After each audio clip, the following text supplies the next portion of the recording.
Պարոն նախագահ, վերադառնալով ներքաղաքական օրակարգերին, հաշվարկել եք արդյոք այս իրավիճակում արդյոք նման սցենար, որ Հայաստան դաշինքը կշարունակի պայմանների լեզվով խոսել։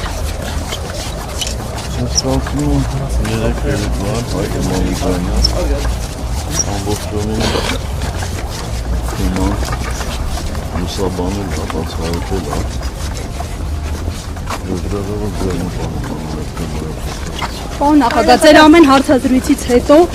ոչ միայն ԿՊ-ի քննադատությանն են ընկնդիր եւ ականատես լինում, այլև իրենց ընդդիմադիր, այսպես ասած,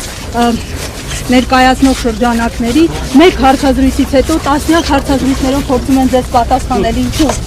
ինչու ձեզ, արդյոք այս ամենը քաղաքական մանիպուլյացիա է։ Ձեզ համար է դա լավ,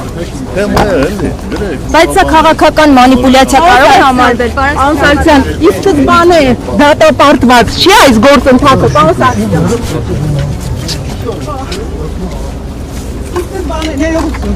Ի սկզբանե դատապարտված չի այս գործընթացը, երբ 36 պատգամավորներ չկան, առնվազն 54 ինչպես եք պատկերացնում, պարզ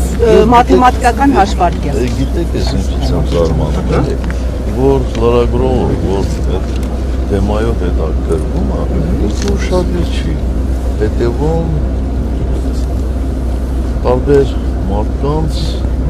բացատրությունների։ Եթե օրինակ դուք երեք լսածոն էիք Հայկի Մամիջանյան, այդ հարցը չէիք տա, 36-ը ինչ կապ ունի, մեզ 54 հատեց, 36 չի պետք։ 36 նախնական գործընթացը սկսել։ Ոչ, գործընթացը արդեն սկսված է, վաղուց սկսված է։ 36 պատգամավոր դրել է շտուրագությունը, պարոն Սարգսյան։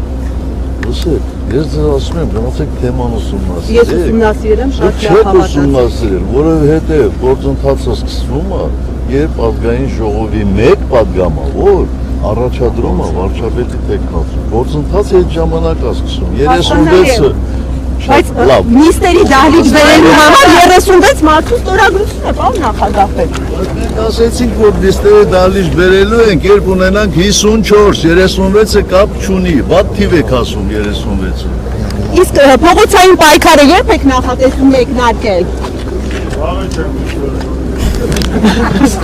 Պարոն Շարմազանովը հայտարարեց, որ վաղը չեմ ուսում։ Տեսում եմ, Բահրամ Արի։